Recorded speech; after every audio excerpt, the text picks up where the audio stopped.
La Cámara de Comercio Latinoamericana en Francia, CLAF, portavoz de la comunidad empresarial, te acompaña en estrategias de mercado, marketing, gestión legal e información para emprender con éxito. Cámara de Comercio Latinoamericana en Francia, con profesionales diplomados a su disposición. CLAF. Fundación Clency Sansa, arte con idiomas, gestores culturales y artistas incentivadores del talento.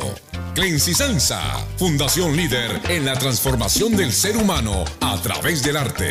Contáctanos, fundacion.clencysansa@gmail.com. Transformar el poder del arte.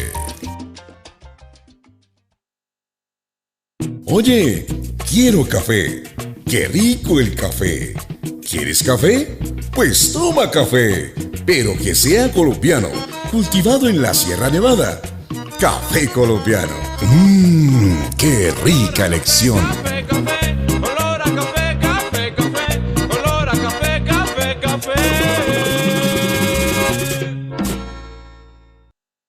Latinoticias présente des interviews du sport, de la politique et de la culture, du divertissement.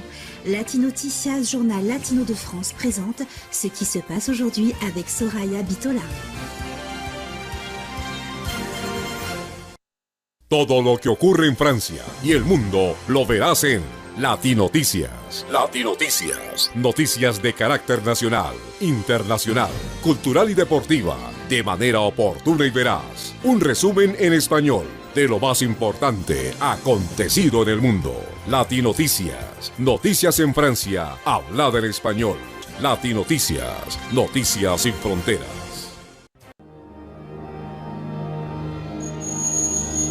Salud Santé. Latinoticias.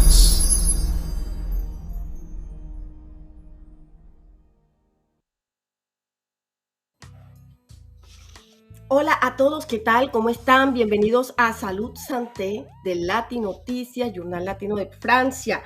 Un espacio especial de información, evidentemente, de salud y de bienestar. Y el tema de hoy es enfermedad renal crónica, con un subtítulo realmente interesante, y es salud renal poblacional. Y en esta intervención vamos a hablar sobre esa grave problemática de salud pública mundial de las enfermedades crónicas no transmisibles. Para ello tenemos la compañía del doctor Santos de Pine, médico especialista en nefrología y medio interno, investigador científico, asesor de Presidencia de la Nación Argentina, es magíster en salud pública con múltiples reconocimientos y condecoraciones internacionales. Una persona con todo el peso y conocimiento científico justamente para hablarnos sobre este tema. Quiero darle la bienvenida al doctor Santos de Pine. Doctor, bienvenido a Salud Santé de Latinoticias, y es un honor para nosotros tenerlo aquí. Bienvenido, doctor. Muchas gracias, Soraya. Al contrario, el honor es mío de poder participar con ustedes en este espacio tan importante.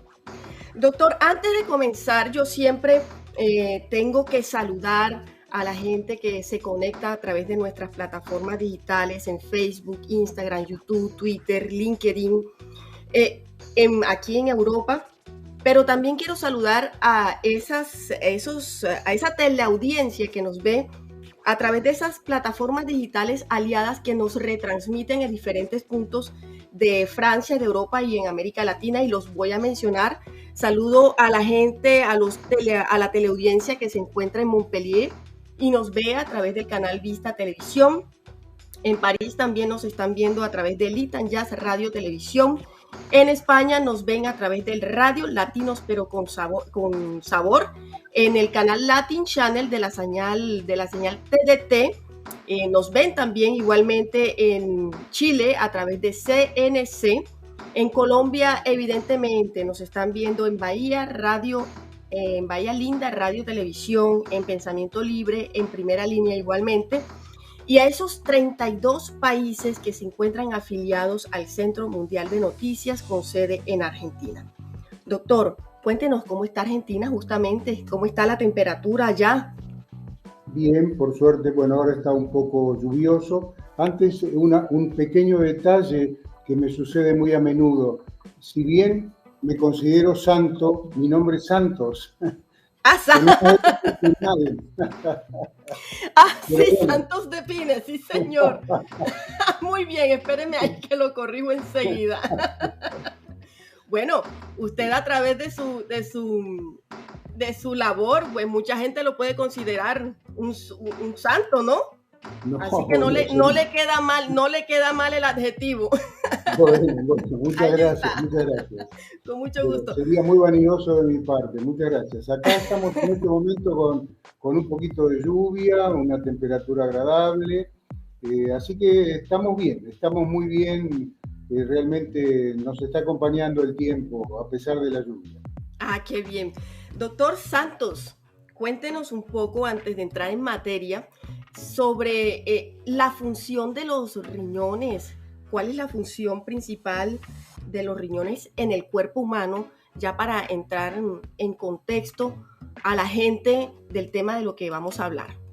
Fantástico, Soraya. Bueno, realmente la función de los riñones es importantísima en el cuerpo humano porque son los encargados de mantener lo que llamamos la homeostasis, o sea, el equilibrio en el cuerpo humano a través de las distintas funciones que cumplen. Lo primero que tenemos que saber es que por día los riñones están procesando alrededor de 200 litros de sangre para producir apenas 1,5 litros aproximadamente de orina. O sea, ustedes ahí se dan cuenta la magnitud del trabajo que desarrolla para que con ese volumen de sangre que tienen que procesar produzcan solamente esa cantidad de orina.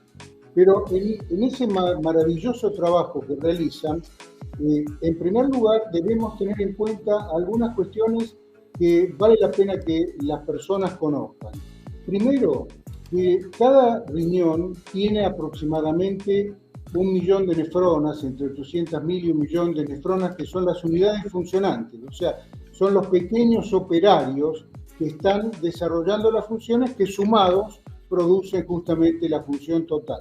Ahora, cada uno tiene esta cantidad, pero tenemos que tener en cuenta que hay personas que nacen prematuras y la prematurez determina que los riñones no alcancen a tener esa cantidad de operarios, de nefronas funcionantes. Por lo tanto, como primer consejo que podría dar antes de hablar de la función, es tengan en cuenta aquellas personas que nacen prematuras que tienen una cantidad menor de nefrones funcionantes. Por lo tanto, van a cumplir la función que debe cumplir, pero deben tener mayor cuidado con algunas cuestiones en su vida con respecto a la ingesta de sal, por ejemplo, dado que el riñón, una de las funciones fundamentales que lleva adelante es justamente el equilibrio de la sal en el cuerpo, el equilibrio de otros electrolitos como el potasio, el magnesio, el calcio, que es fundamental, ese balance que produce el calcio y el fósforo, que tiene tanta importancia en la producción de osteoporosis o incluso en el cuidado de los dientes. O sea, la dentina también tiene mucho que ver con esto. O sea, todas cuestiones que se van a modificar en la medida que el riñón vaya perdiendo función. Otra función fundamental que los riñones tienen es la producción de una hormona que se llama eritropoyetina, que es la que produce la maduración de los glóbulos rojos. Por eso, cuando hay insuficiencia renal, se produce una anemia, y una anemia que es severa muchas veces y que necesita reemplazar esta hormona externamente con medicación. Entonces, ya dijimos que cumplen una función de controlar la homeostasis a través del equilibrio de los electrolitos, regula el volumen de agua del organismo, o sea, en la medida que él necesita ahorrar porque la persona se está deshidratando, porque está, por ejemplo, en un ambiente muy caluroso o está haciendo un ejercicio intenso, habrán observado que la orina cambia de color y se transforma en una orina de un color amarillo mucho más intenso. Es que el riñón está trabajando mucho, está ahorrando líquido para que no tengamos déficit de líquido en todo el organismo. Así que esta es otra de las funciones. Otra función que también contribuye al buen funcionamiento del organismo desde el punto de vista renal es lo que llamamos gluconeogénesis, o sea, la producción de glucosa por algún mecanismo que no vale la pena mencionar ahora, y contribuye de esta manera también a este balance metabólico que el organismo lleva adelante. Así que creo que con esto más o menos resumimos la importante función que tienen los riñones y justamente el detalle que cuando esta función se altera, se va produciendo una pérdida de la función y llevando en última instancia a la enfermedad renal crónica, que es el gran flagelo que la humanidad está teniendo y que llamamos hoy en día como una epidemia silenciosa, y después podemos explicar por qué. Justamente, doctor, el tema de una epidemia, una enfermedad silenciosa muchas veces nosotros en el ejercicio de nuestros trabajos, independientemente de que si es físico o es en una oficina, muchas veces terminamos al final del día con dolores de espalda en la parte lumbar y nunca pensamos que puede ser los riñones. Pensamos que puede ser algo muscular o el cansancio del trabajo. Nos tomamos algún medicamento, un ibuprofeno, por ejemplo, para calmar el dolor, pero nunca pensamos que son los riñones. ¿Por qué la enfermedad renal crónica suele pasar desapercibida para muchas personas que tienen justamente esta enfermedad? Bueno, justamente porque no da sintomatología inicialmente. O sea, es muy difícil que produzcan dolores a nivel de la espalda, salvo determinadas enfermedades renales muy específicas, como pueden ser las litiasis renales, pero en general no produce ningún síntoma. Por eso la llamamos la epidemia silenciosa, porque si las personas no están advertidas que tienen que controlar la función renal, incluso cuando van al médico, muchos médicos tampoco están absolutamente advertidos de pedir determinados análisis que son muy sencillos, y ya lo adelanto, que es un examen de creatinina en sangre. Nosotros decimos, por ejemplo, que si a una persona le preguntamos cómo está su colesterol, la persona seguramente sabe si está alto, bajo. Le preguntamos por los triglicéridos y también suelen responder. Ahora le preguntamos cómo está su creatinina, y en general las personas desconocen. Y este simple análisis, que además es muy económico, aplicando unas fórmulas de corrección que están disponibles para todos los profesionales y los laboratorios en el mundo, se puede saber cuánto están filtrando los riñones de manera permanente. Entonces, en realidad, las personas tienen algunas cuestiones predisponentes para la enfermedad renal, que son algunas cuestiones biológicas. ¿Cuáles son las cuestiones biológicas? La diabetes es una de las principales condicionantes para producir enfermedad renal crónica. Se calcula estadísticamente que aquel que tiene la diabetes del adulto, lo que llamamos diabetes tipo 2, por ejemplo, en un 27% tiene la posibilidad de desarrollar enfermedad renal crónica si no se controla adecuadamente. Recordemos lo de lo silencioso, o también la llamamos enfermedad renal oculta. Ahora bien, la hipertensión arterial es otro condicionante. Las personas hipertensas también tienen la factibilidad de desarrollar enfermedad renal. Y desafortunadamente, la cantidad de personas que tienen hipertensión, no todas están en conocimiento de tenerla.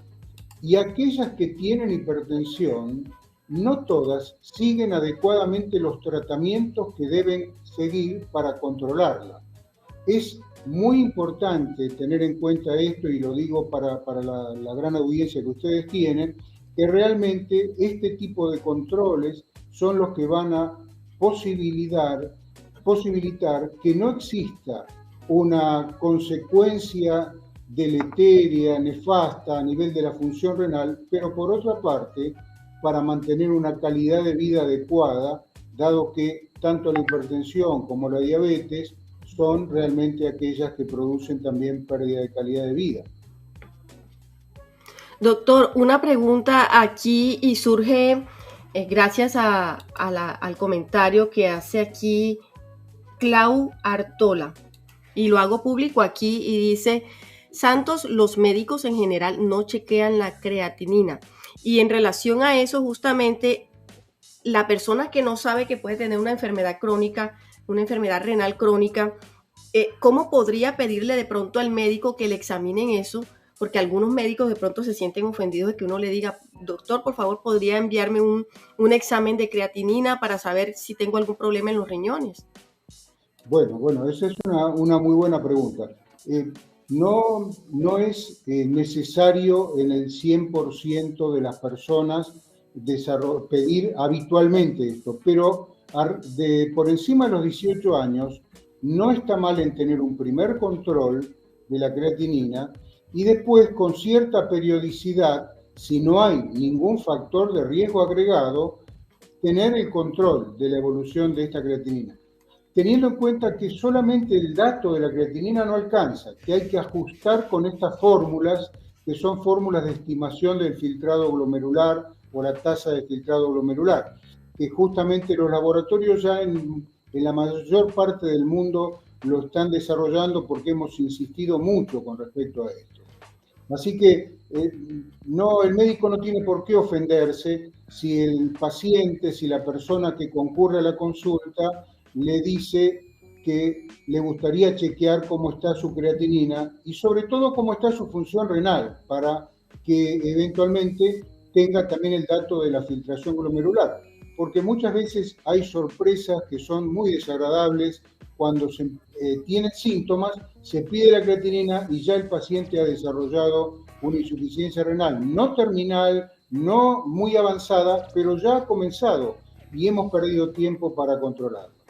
Doctor, y cuando se detecta, por ejemplo, a tiempo una enfermedad renal, se descubre a tiempo, ¿se puede curar? ¿O se puede detener? Sí, hay dos posibilidades. Nosotros decimos que podemos lograr remisión o regresión. O sea, explíquenos eso. Sí, hay situaciones en las cuales podemos lograr que la enfermedad remita y haya una cura. Pero también podemos, y esto es importantísimo, lograr la regresión de la enfermedad. O sea, no curar, pero lograr enlentecer la evolución y mantenerlo en un nivel de funcionamiento renal que permita vivir con una calidad de vida aceptable y sin mayores problemas. Esto es fundamental también tenerlo presente porque si lo dejamos avanzar a la problemática de la enfermedad renal, el paciente va a llegar inexorablemente a requerir tratamiento de diálisis o trasplante. Y acá ya digo algo que es fundamental. El que llega a la diálisis o el trasplante es un sobreviviente, porque la mayor cantidad de personas que tienen enfermedad renal que no ha sido controlada adecuadamente va a tener posiblemente una muerte por enfermedad cardiovascular antes de acceder a los tratamientos. Justamente. Sí, doctor, justamente en el tema de consultas médicas y de diálisis, no todas las personas tienen acceso de pronto a ir al médico y hacerse unos tratamientos como estos por problemas justamente de situación social, bueno, etcétera. Pero dígame usted de pronto si es que todas las personas tienen acceso a los tratamientos de diálisis o a los trasplantes de riñón. Bueno, usted ha puesto el punto justamente en una gran problemática, porque todo lo que hemos hablado hasta ahora tiene que ver con aquella persona que tuvo la posibilidad de acceso a la consulta médica y ha tenido o tiene la posibilidad de plantearle a su médico este control. Pero todo esto que se ha hecho durante tantos años, y yo puedo recordarles que la enfermedad renal crónica se transformó en problema de salud pública recién en el año 2006, en una reunión que se hizo en una organización que se llama KDIGO, que es una organización internacional, en una reunión donde estuvimos participando en Ámsterdam, justamente en un debate a nivel mundial, con la presencia de la Organización Mundial de la Salud, para lograr que se identificara a la enfermedad renal crónica como un problema de salud pública, porque el hecho de que una enfermedad no se considere problema de salud pública implica que no hay obligación de poner presupuesto. Ustedes recordarán muy bien todo lo que sucedió con el SIDA en su momento, Sí. que era la enfermedad de las 3H, la peste rosa, etcétera, etcétera, todo para no decir que era un problema de salud pública, porque esto implicaba la necesidad de poner presupuesto. Y recién en el año 2000, con el Fondo de Naciones Unidas 2000, ahí se incorpora el presupuesto y entonces se comienza a trabajar. A partir de esto que les comento, de incorporar la enfermedad renal crónica como un problema de salud pública, los gobiernos de los países tuvieron que incorporar presupuesto para intentar controlar a la enfermedad. Pero este control, a través de los años, ha fracasado. ¿Y por qué ha fracasado? Ha fracasado porque siempre estamos hablando de aquellas personas que están accediendo en algún momento de su evolución al control médico. Algunos muy tardíamente, cuando entran muy descompensados porque no sabían que tenían enfermedad renal, entran a una guardia hospitalaria, se les pone un catéter en una de las venas del cuerpo para dializarlos de urgencia. Algunos otros no llegaron nunca y se mueren antes por enfermedad cardiovascular, etc. Pero estamos hablando de aquellas personas que en algún momento se supo que tenían. Pero hay un montón de personas ocultas, sobre todo en los países menos desarrollados o en grupos minoritarios de población, donde realmente esta problemática existe y no ha sido tomada en consideración de manera adecuada por los gobiernos. Por eso el subtítulo de esta charla, que usted lo ha planteado, es Salud Renal Poblacional. Justamente nosotros acabamos de presentar una propuesta como un nuevo paradigma para el tratamiento de la enfermedad renal, y lo que estamos planteando es que siempre nos hemos enfocado en lo que llamamos los factores proximales de enfermedad, que son los biológicos y los que tienen que ver con la genética, etcétera, donde ha habido grandes avances. O sea, no nos olvidemos que hoy se habla de medicina de precisión, por ejemplo, donde el factor genético es fundamental y podemos ir directamente con una bala específica a donde está el problema, pero es con el que llegó. Ahora, todos los otros factores que se llaman factores distales, que son macrosociales, que tienen que ver con la educación de las personas, tienen que ver con la calidad de trabajo que tienen que ver con el medio ambiente, no están siendo considerados como causales de enfermedad, y por eso ha sucedido que en los últimos tiempos han aparecido enfermedades renales que se llamaron de origen desconocido, o, por ejemplo, en Centroamérica, la nefropatía mesoamericana, que en principio se la relacionó con el cultivo de la caña de azúcar, se investigó si esto tenía algo que ver, hasta que se pudo determinar que en realidad son enfermedades que están vinculadas a una situación desfavorable de trabajadores que trabajan con un rigor climático importantísimo por la temperatura, que trabajan en condiciones insalubres absolutamente, sin cuidado y sin legislación laboral adecuada, que se deshidratan con esa gran temperatura y el trabajo físico intenso. Y entonces ahí aparece una situación que obliga a repensar todo lo que hemos hecho hasta ahora. O sea, yo personalmente participé en instalar la problemática de la enfermedad renal crónica en 17 países de Latinoamérica, desde la Sociedad Latinoamericana de Nefrología y Hipertensión, como co-coordinador del Comité de Salud Renal de esa sociedad científica. Algunos países desarrollaron algún programa de salud renal. El ejemplo más claro es Uruguay, que avanzó en un programa muy exitoso. El resto de los países desarrolló alguna estrategia, incluso Argentina también en su momento hizo un programa de salud renal para la seguridad social.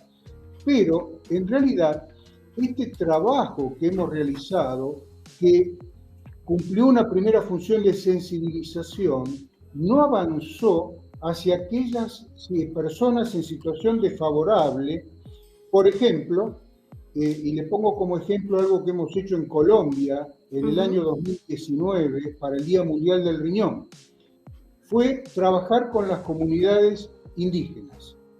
Ustedes, bueno, no sé si las personas saben, pero Latinoamérica tiene una gran cantidad de comunidades indígenas. O sea, en realidad hay 826 comunidades indígenas en todos los países latinoamericanos. Colombia tal vez es el que más tiene, porque tiene 102 comunidades indígenas. En 16 comunidades indígenas, los nefrólogos de la Sociedad Colombiana de Nefrología, liderados por el doctor Gustavo Aroca en su momento, fueron a las comunidades indígenas y hicieron detecciones de situaciones en las cuales los pacientes o las personas no conocían. Por ejemplo, el 52.6% de las personas consideraba que el acceso al cuidado de su salud era muy difícil o difícil, y entonces no concurría. El 32.7% de estos indígenas no había visitado a ningún médico en los últimos 2 años. El 17.1% no había asistido a revisión médica en más de 2 años. Y solo el 1.6% había logrado acceder a una medicina especializada. Entonces, cuando nosotros tomamos esto y lo trasladamos a lo que hablaba antes de la nefropatía mesoamericana, que hoy ya no se llama más así, porque hemos descubierto que en Sri Lanka pasa lo mismo, que en algunos lugares de la India también, y en otros países en condiciones desfavorables también. Entonces nos dimos cuenta que lo que no se ha tomado en consideración cuando se desarrollan estos programas de control de la enfermedad renal son justamente los determinantes macrosociales. Y solamente empezamos a controlar al paciente que llegó al consultorio médico, si tuvo la suerte de llegar precozmente. Si no, va a ir descompensado a una guardia hospitalaria o se va a morir antes. Entonces, salud renal poblacional es un concepto que hemos instalado, así como fuimos nosotros también los que instalamos el concepto de salud renal, que no existía en el lenguaje de la salud pública. La primera vez que lo publicamos fue en la Declaración de San Juan de Puerto Rico, en el año 1996. Y a partir de ahí se comenzó a desarrollar, y hoy todo el mundo habla de salud renal. Bueno, es el momento de hablar de salud renal poblacional, Soraya. No sé si está claro cuál es la problemática que estamos analizando en este momento. Justamente usted es autor de 5 libros y usted publicó algunos de estos libros en el año 2018 y uno de ellos dice Desafiando a la inequidad latinoamericana, estrategias facilitadoras de control de la enfermedad renal crónica y universidad. Estamos hablando justamente de eso. Muchas personas se enferman cuando se dan cuenta que están enfermas de esto, no tienen acceso a unos tratamientos que tal vez pueden ser costosos por su condición social, por muchos factores que no le permiten llegar a tener una buena calidad de vida a través de la salud. ¿Cómo impactan las condiciones, justamente las condiciones desfavorables de los grupos poblacionales para una mayor carga de la enfermedad, doctor? Bueno, en primer lugar es importante saber que las condiciones desfavorables tienen varias aristas. Una de las primeras aristas tiene que ver con la carencia de educación, como primera cosa. O sea, nosotros decimos que la accesibilidad al cuidado de la salud no depende tanto de tener el centro de salud al lado de la casa, sino que depende de que la persona sepa que determinada sintomatología que presenta requiere que ella consulte a su médico, por ejemplo.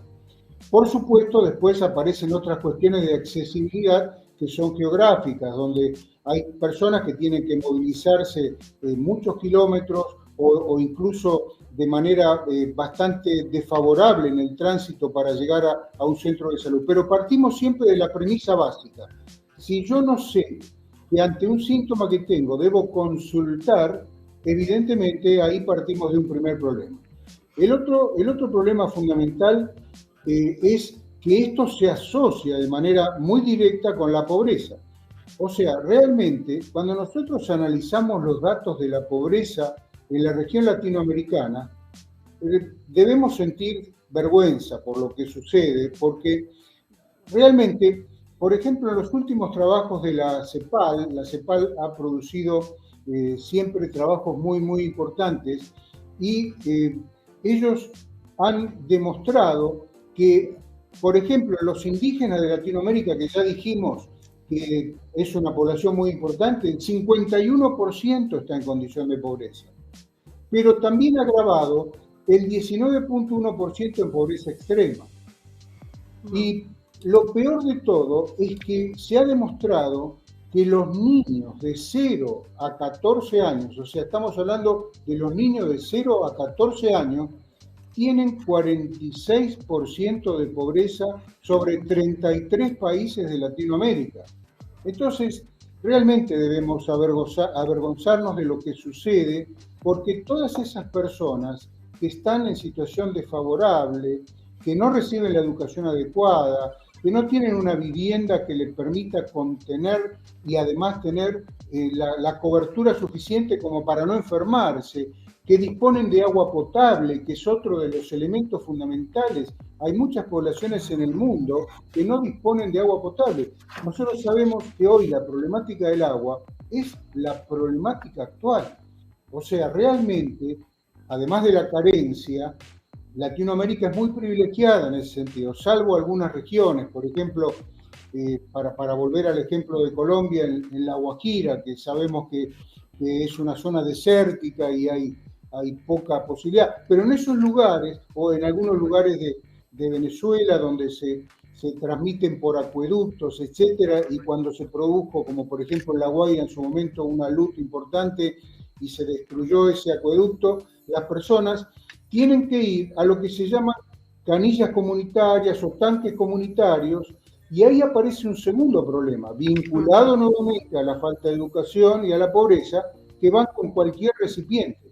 Y se ha detectado, por ejemplo, que en esas poblaciones que trabajan en Centroamérica en condiciones infrahumanas, van a tomar agua con los bidones de los productos agrícolas, por ejemplo, el glifosato. Sí. No porque el glifosato sea malo en sí mismo, sino porque el bidón que utilizan no está adecuadamente lavado. Y entonces hoy sabemos que esas enfermedades que hemos mencionado antes son producto de toxicidad por ingerir elementos que son nocivos para el riñón.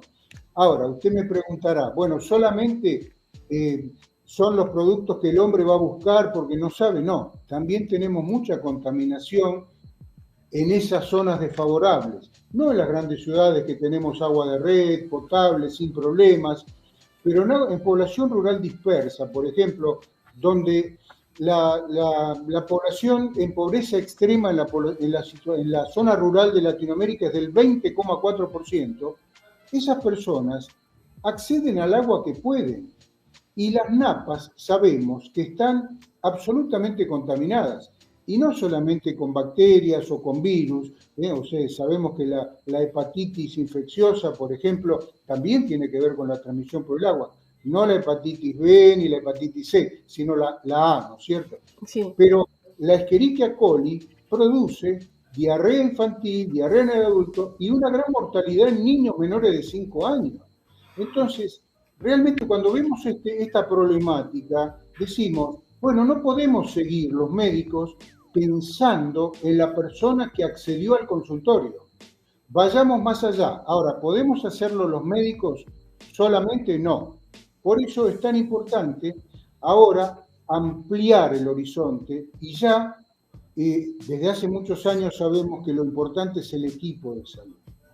Y el equipo de salud no somos solamente los médicos, los enfermeros, los kinesiólogos, sino que ya dentro del equipo de salud están también los agentes sanitarios, que son personas de la comunidad que han sido formados para trabajar con ellos, están los analistas de sistemas que tienen que trabajar con los programas que hoy nos permite la inteligencia artificial, como los programas de Big Data, dado que hoy ya podemos tomar la cantidad enorme de datos que nos brindan todos los sistemas para poder trabajar después tomando esos datos de Big Data y decir, bueno, a ver, ¿cómo focalizo en esta población que está en situación desfavorable? ¿Cuál es la carga? ¿Cuál es el problema que tiene para ir con un programa específico a esa población? No sé Muy si... bien. Sí. Doctor, yo siempre saludo a la gente que se conecta y que se interesa por los temas que estamos nosotros informándoles. Y justamente, bueno, yo quiero saludar aquí a Bruno Di Grigoli, a Luis Eduardo, al doctor Luis Eduardo, que también estuvo aquí en este espacio, a Juliet Joana Vides, bueno, a las personas que están aquí conectadas, pero quiero transmitirle una pregunta justamente de uno de nuestros teleaudientes, y es justamente la pregunta de Juliet Vides. Yo la hago aquí pública y dice: necesito saber si el tratamiento de Inmunocal sirve para la insuficiencia renal. Es un costoso, me imagino que es un tratamiento costoso, pero necesito saber si sirve para esa enfermedad. Para controlar la enfermedad renal no hay un medicamento, sino que hay un proceso que se debe seguir. O sea, en el año 2010 nosotros publicamos un trabajo en una revista que se llama Current Opinion in Nephrology and Hypertension en Estados Unidos, que es una de las revistas tal vez de mayor difusión a nivel científico.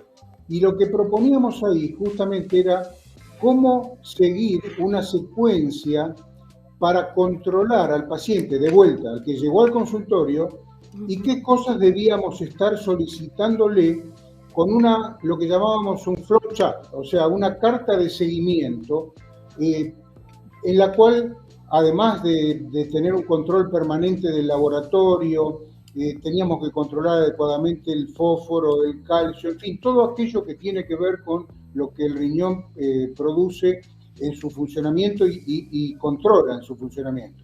O sea, no pensemos que hay un medicamento que es el que detiene la evolución de la enfermedad renal, sino que la evolución de la enfermedad renal la vamos a detener o lograr remisión si no está muy avanzada, cuando nosotros vemos si existen causas condicionantes de la misma, en primer lugar, como por ejemplo, un paciente diabético con enfermedad renal, si no controlamos la diabetes, no vamos a poder controlar la enfermedad renal.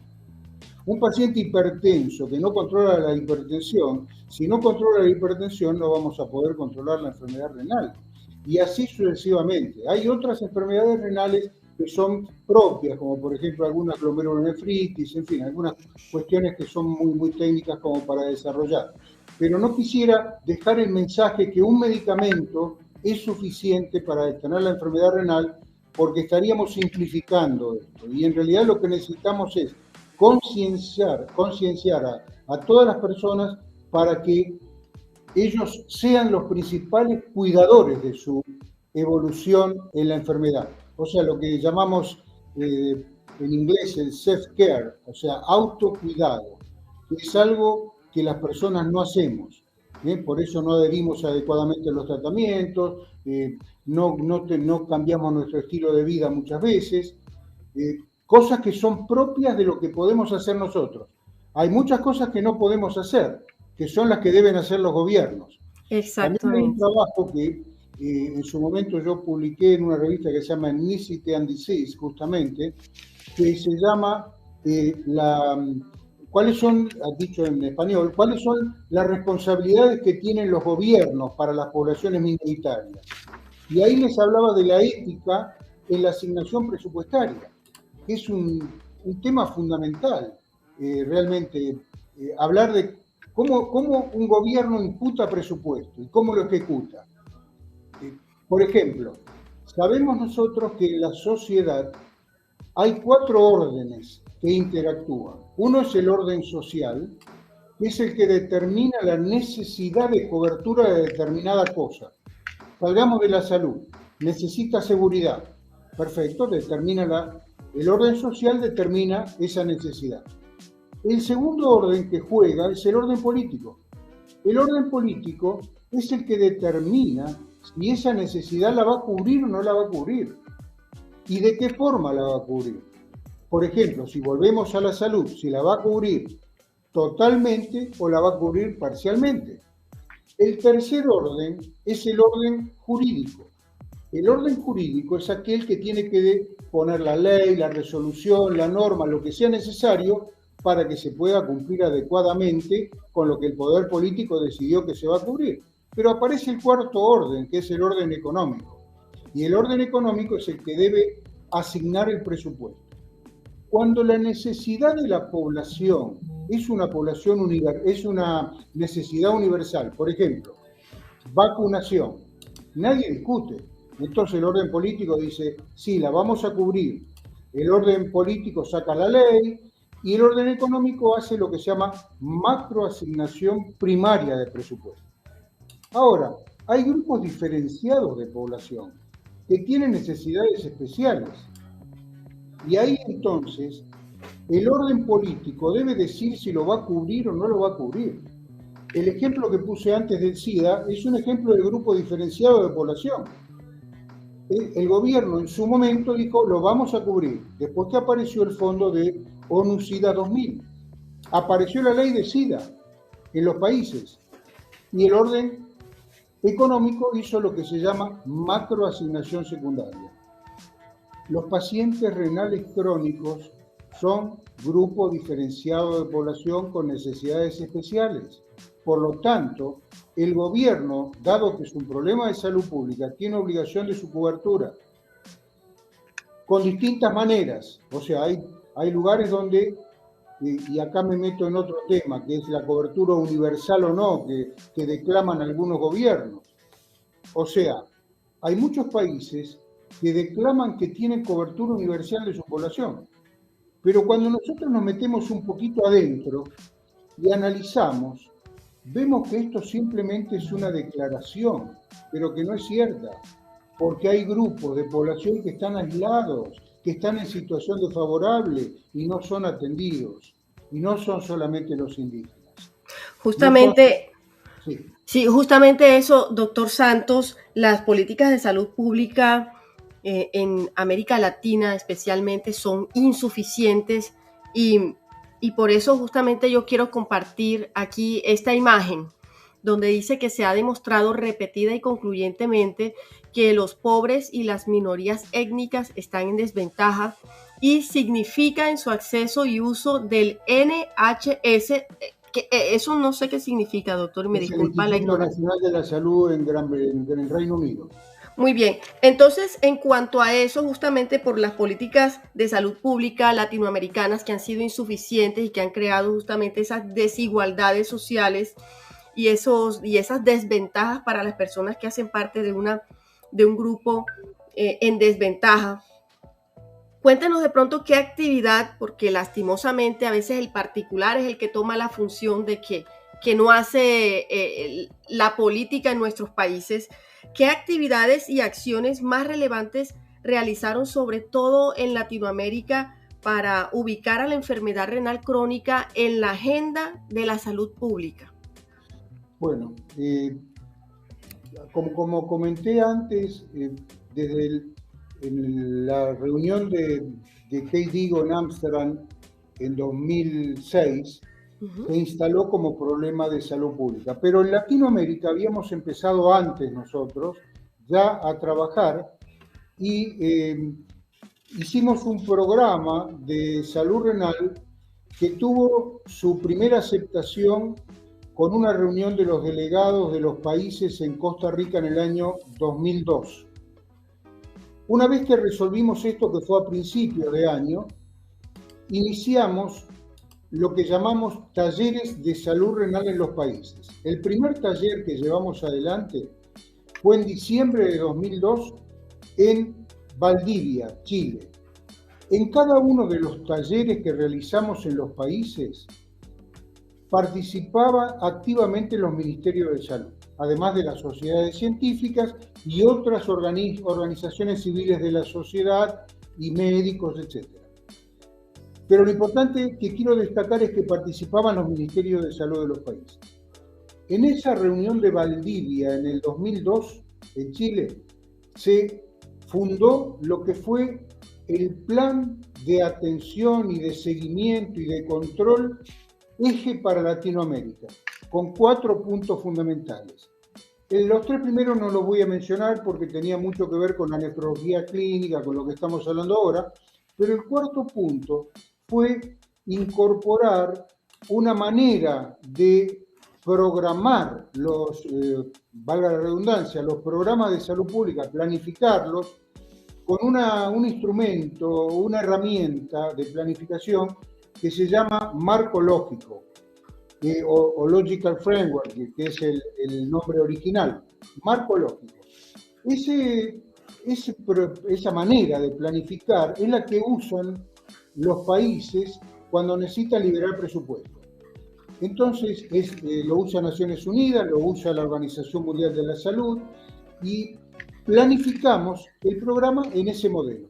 A partir de allí, ya en el año 2003, trabajamos por ejemplo, con Argentina, hicimos un taller de salud renal en su momento, y después, ya en el 2004, fue una avalancha en los países latinoamericanos, donde fundamentalmente los países de la región andina, casi todos ellos, en el 2004 ya se comprometieron a llevar adelante acciones vinculadas al control de la enfermedad renal.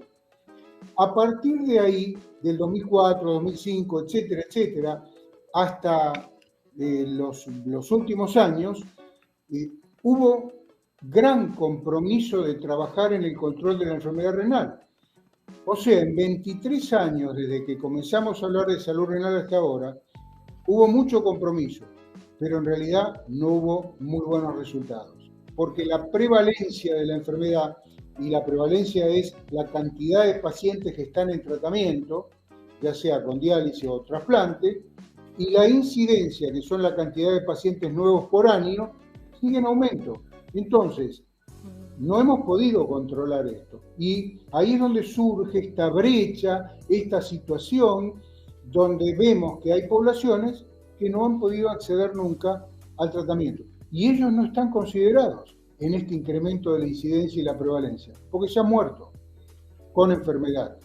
Aquí hay una pregunta bien interesante. Bueno, aquí hay varias preguntas, pero esta que acaba de hacer Stefan Lomer es interesante. Dice, ¿cuáles son los gestos básicos para cuidarse los riñones sin saber nada de medicina? Bueno, en primer lugar, dijimos que es bastante silenciosa la evolución de la enfermedad. Entonces, una de las cosas que, además de esto de, si nunca lo hicieron, decirle al médico, si accedieron al médico, bueno, por favor, controlemos la función. Observar la calidad de la orina, o sea, macroscópicamente. Si la orina es muy espumosa, por ejemplo, porque muchas veces, si no hay otros factores que pueden estar presentes, la presencia de espuma puede indicar que se están perdiendo proteínas. O sea, cuando el riñón funciona adecuadamente, es tan perfecta la membrana de filtración que tiene, que como les dije antes, de 200 litros de sangre que pasan en el día, produce 1,5 litros de orina. O sea, evidentemente es fantástica esa membrana para que no se pierda lo que no hay que perder. Además de todo un proceso que se produce dentro de la nefrona. La membrana vendría siendo como el filtro, ¿no? Un filtro que vendría siendo como la función de un filtro. Exactamente, exactamente. O sea, por eso se llama función de filtración, ¿no es cierto? Bien. Entonces, después hay otros mecanismos de absorción, reabsorción, pero bueno, ya es muy técnico. Pero lo que tienen que saber es, entonces, si esa membrana que filtra se altera, es probable que pase lo que no tiene que pasar porque se agrandaron los poros de esa membrana. Entonces pasan proteínas que no deben pasar. Y eso produce espuma en la orina. Por ejemplo, es una de las cosas que hay que controlar, pero vuelvo a repetir, a veces no hay que asustarse cuando aparece espuma siempre porque hay algunos mecanismos tensioactivos, de sustancias tensioactivas que también lo producen. Pero bueno, ya que me preguntan, es una de las cosas a tener en cuenta. Y lo otro es controlarse la presión, porque también una de las formas de presión alta está determinada por que fallan los riñones o incluso hay una hipertensión que llamamos renovascular porque a veces se alteran las arterias que van a los riñones, se achican, y el riñón otra función que tiene es de regular la presión arterial, liberando sustancias como renina, angiotensina, etc. Muy bien, doctor, yo quiero transmitir igualmente, porque si no me regañan, si no paso estas preguntas que me están haciendo el público después, Soraya, porque entonces yo quiero justamente pasar esta pregunta y la hace Luis Eduardo. Dice, ¿qué son los protectores renales en los pacientes diabéticos y cuál es su función? Bueno, en los pacientes diabéticos, el primer protector renal para un paciente diabético es controlar adecuadamente su diabetes. Primera cosa. La segunda es precozmente tener un análisis de orina que demuestre que no se está perdiendo proteína, o sea, lo que llamamos albúmina en orina. Antes hablábamos de microalbuminuria por pequeñas cantidades, hoy ya decimos, bueno, si hay microalbuminuria, hay albuminuria, hay pérdida de albúmina, significa que la membrana está alterada. Esto es la nefropatía diabética, que es bastante común, bastante frecuente, y por eso digo que el principal mecanismo protector es el cuidado. Después han aparecido unos medicamentos, algunos muy antiguos, que producen, o sea, conservan la función renal evitando la pérdida de proteínas en orina, como por ejemplo algunos fármacos antihipertensivos. Y últimamente han aparecido unos medicamentos que realmente ofrecen mucha esperanza para el control de la evolución de la enfermedad renal en diabéticos, y ahora se está investigando en no diabéticos, que son unos medicamentos de última generación que están ya disponibles en muchos países, aprobados por supuesto por la FDA y en Europa también, y en muchos países aprobados por las agencias de fiscalización de medicamentos, ¿no? Así que eso lo consultan con su médico, y estos medicamentos que tienen una sigla, STG1, G2, estos medicamentos son los que van a ayudar para proteger la función renal en pacientes diabéticos. Doctor, ¿de pronto ustedes tienen alguna alianza estratégica para implementar estas actividades que ustedes de pronto quisieran hacer para ayudar en la salud renal pública? Bueno, es muy importante saber que nosotros vivimos en sociedad y donde todas las fuerzas disponibles tienen que estar orientadas a trabajar con objetivos comunes. ¿Qué significa esto? Hay programas de salud pública, justamente, que han sido organizados por la Organización Mundial de la Salud, la Organización Panamericana de la Salud, que se llaman municipios o ciudades saludables, o alcaldías saludables, o cantones saludables, de acuerdo al país de que se trate. Estos programas, el adjetivo que tenían es la desmedicalización de la salud, o sea, la salud no vista desde la medicina ni desde el medicamento, sino desde la calidad de vida. ¿Qué implicaba esta propuesta y este trabajo? ¿Y qué implica? Que los jefes locales, los políticos locales, los gobiernos locales, hacen un llamado a las fuerzas vivas de la sociedad, las organizaciones más representativas, y puedo mencionar algunas, o sea, menciono una de la cual formo parte muy orgullosamente, que es el Rotary International.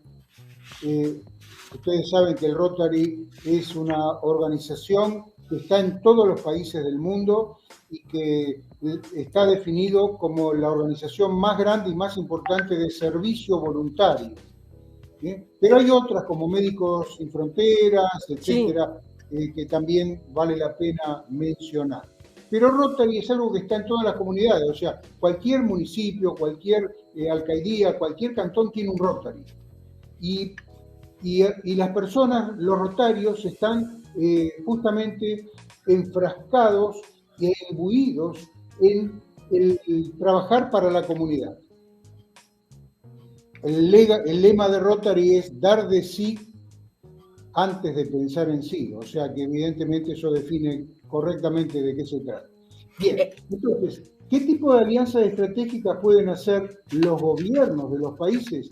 Justamente los gobiernos, ya sean locales o nacionales, ¿no es cierto?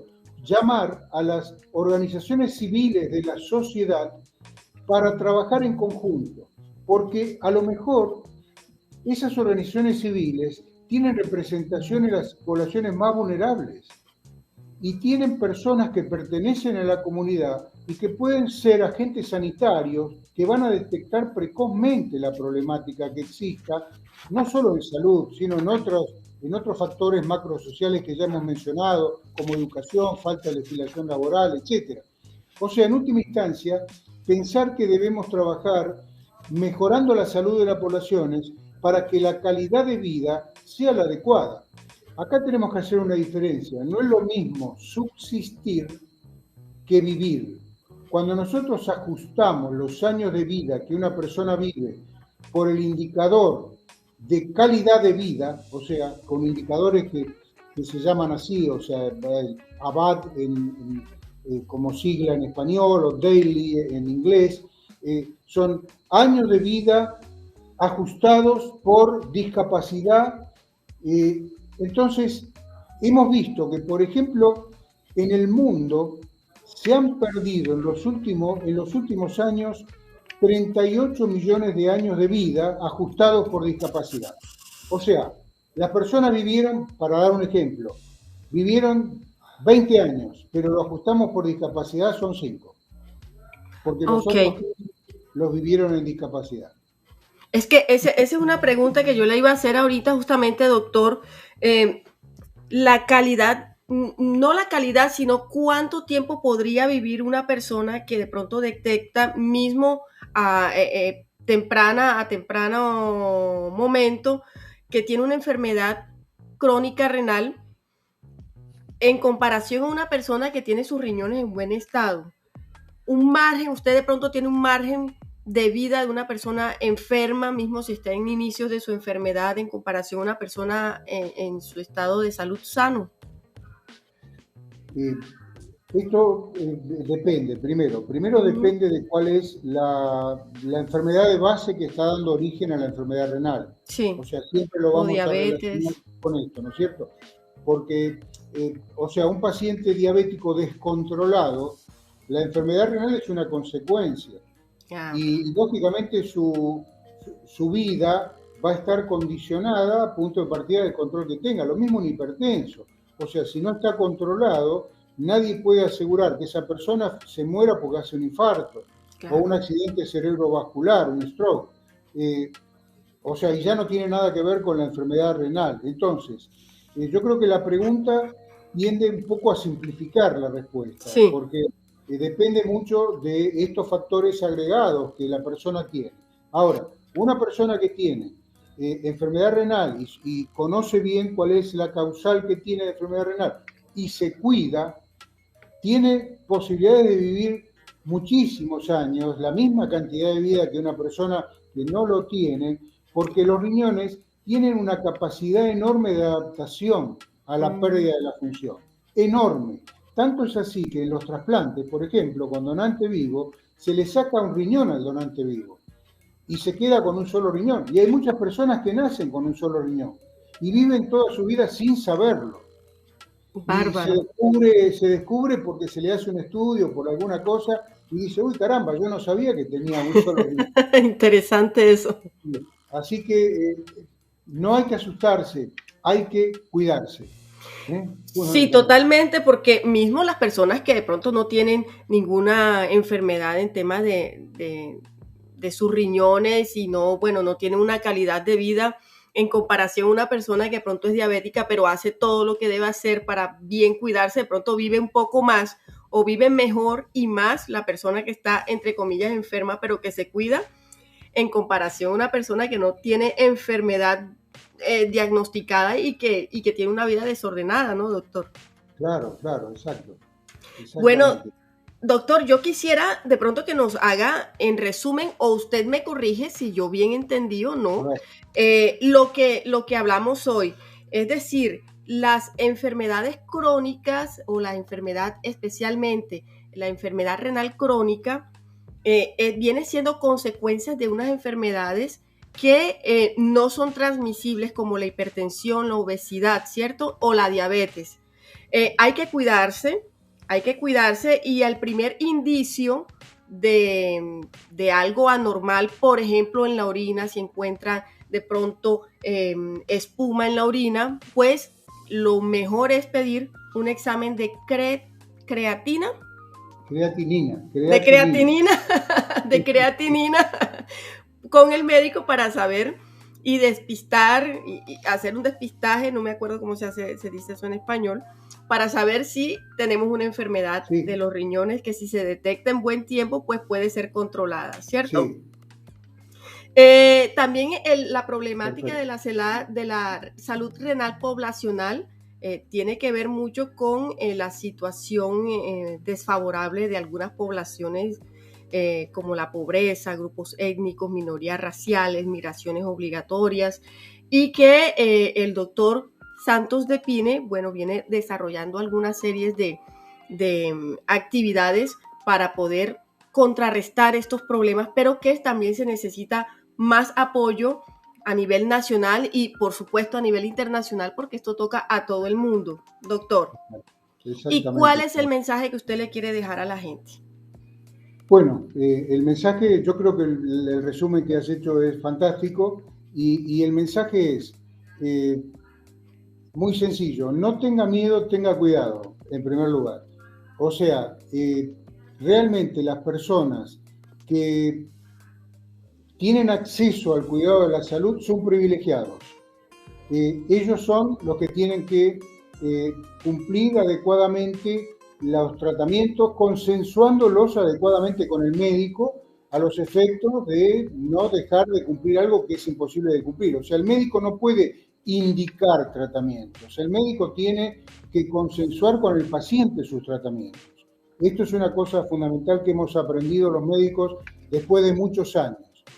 Y lo otro es que pensemos, los que tenemos el privilegio de estar en situación de cuidado, de comodidad, etcétera, que hay muchas personas que están en situación desfavorable.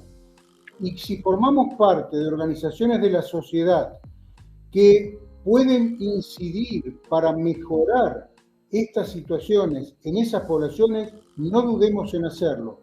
Y por supuesto, yo quedo absolutamente a disposición para que podamos trabajar en conjunto en todo lo que sea necesario a los efectos, junto con mis colegas, por supuesto, con los cuales hemos trabajado muchísimo durante tanto tiempo. Así que este sería un mensaje, no sé si es suficiente, Soraya. Bueno, de pronto la gente va a querer saber dónde poder ubicar al doctor, a su santo de hoy, que se llama Santos, Santos de Pine.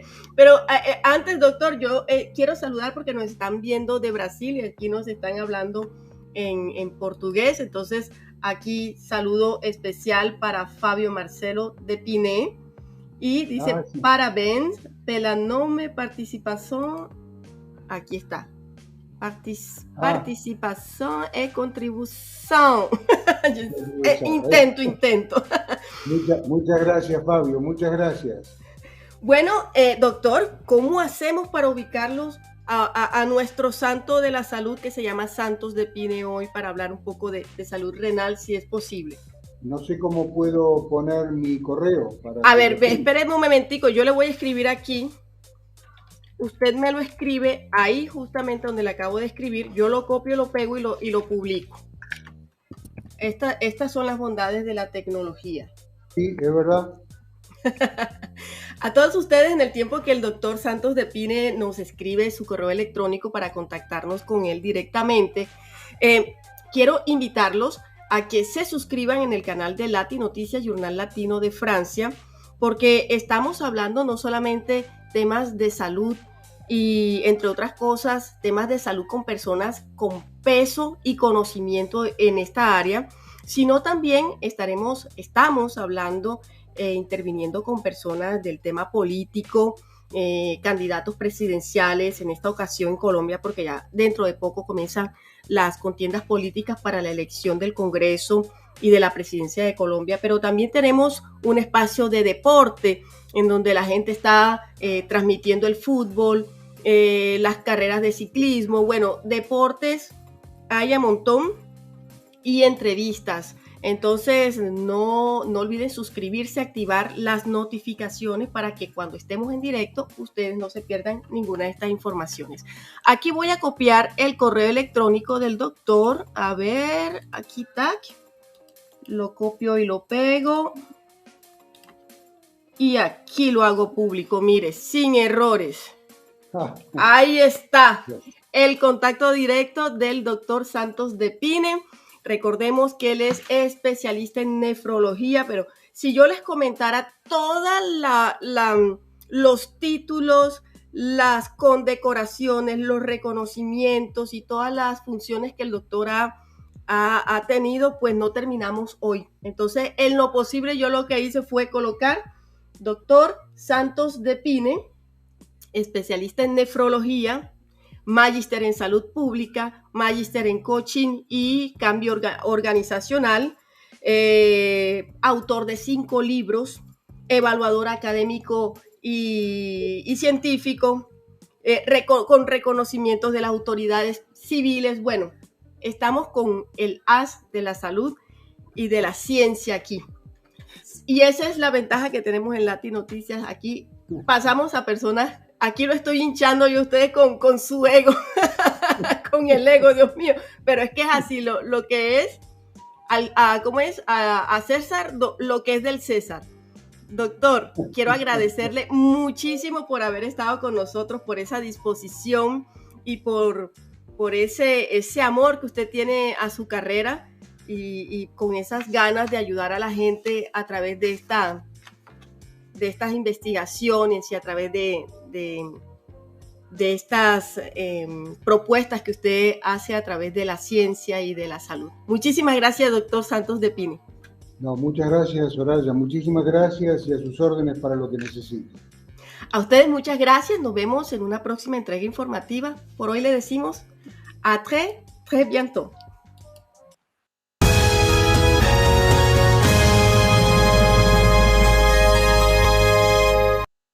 Fundación Clency Salsa, arte con idiomas, gestores culturales y artistas incentivadores del talento. Clency Salsa, fundación líder en la transformación del ser humano a través del arte. Contáctanos, fundacion.clencysalsa@gmail.com. Transformar el poder del arte. La Cámara de Comercio Latinoamericana en Francia, CLAF, portavoz de la comunidad empresarial, te acompaña en estrategias de mercado, marketing, gestión legal e información para emprender con éxito. Cámara de Comercio Latinoamericana en Francia, con profesionales diplomados a su disposición. CLAF.